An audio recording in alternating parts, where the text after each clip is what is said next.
Assalamualaikum warahmatullahi wabarakatuh. Perkenalkan, saya Lisi Miliani, NIM 1911280019, kelas 4A Prodi Tadris Matematika. Saya akan membahas materi tentang daya serap. Daya serap adalah kemampuan atau kekuatan untuk melakukan sesuatu dan bertindak dalam menyerap pelajaran. Faktor-faktor yang mempengaruhi daya serap ada dua, yaitu faktor internal dan faktor eksternal. Faktor internal adalah faktor yang timbul dari individu peserta didik, sedangkan faktor eksternal adalah faktor yang timbul dari luar individu peserta didik. Faktor internal terbagi menjadi dua, yaitu faktor jasmania dan faktor psikologi. Yang pertama, faktor jasmania ialah menjaga kesehatan adalah salah satu hal yang penting bagi seorang peserta didik demi mengoptimalkan kemampuannya menguasai pembelajaran. Yang kedua, faktor psikologi terbagi lagi menjadi dua, yaitu faktor intelektif dan faktor non-intelektif. Faktor intelektif yang meliputi potensial yaitu kecerdasan dan bakat, sedangkan faktor non-intelektif yaitu unsur-unsur kepribadian tertentu seperti sikap, kebiasaan, minat, dan lain-lain.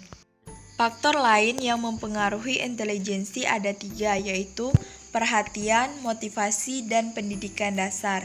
Yang pertama, faktor perhatian terdiri dari penggunaan variasi suara, variasi dalam berinteraksi, dan variasi dalam penggunaan media dan alat pembelajaran. Yang kedua, faktor motivasi, yaitu keadaan individu yang mendorong untuk melakukan suatu perbuatan guna mencapai suatu tujuan. Dan yang ketiga, faktor pendidikan dasar. Pendidikan dasar adalah jenjang pendidikan awal 9 tahun pertama masa sekolah anak-anak.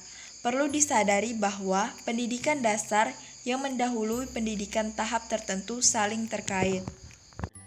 Selanjutnya, faktor eksternal. Faktor eksternal terbagi menjadi tiga, yaitu faktor keluarga, faktor sekolah, dan faktor masyarakat. Yang pertama, faktor keluarga terdiri dari cara orang tua mendidik, relasi antara anggota keluarga, susunan rumah, dan keadaan ekonomi. Yang kedua, faktor sekolah terdiri dari metode mengajar, metode belajar, relasi peserta didik dengan peserta didik, sarana dan prasarana, rasa aman dalam belajar, dan situasi lingkungan belajar. Dan yang ketiga, faktor masyarakat terdiri dari kegiatan peserta didik dalam masyarakat dan teman bergaul. Berikut faktor eksternal lain yang mempengaruhi daya serap ada tiga, yaitu faktor pembawaan, faktor kematangan, dan faktor pembentukan. Fungsi daya serap siswa dalam belajar ada 5, yaitu yang pertama, dapat meningkatkan pola pikir anak. Yang kedua, sebagai tenaga pendorong yang kuat. Yang ketiga, prestasi selalu dipengaruhi daya serap yang tinggi. Yang keempat, dapat meningkatkan minat belajar. Dan yang kelima, meningkatkan kualitas belajar siswa.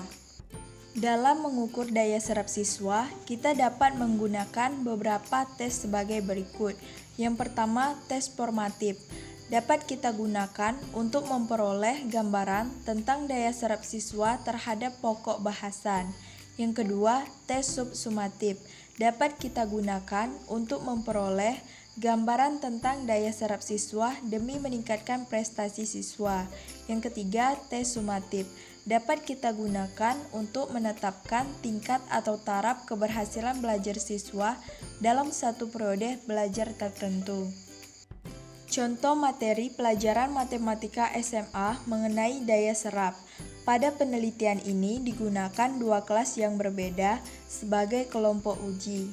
Pada kelas pertama digunakan kelas 4A yang terdiri dari 30 orang murid, diterapkan dengan metode pembelajaran dengan penerapan teori Ausubel, yaitu dengan penerapan teori pelajar bermakna atau meaningful learning.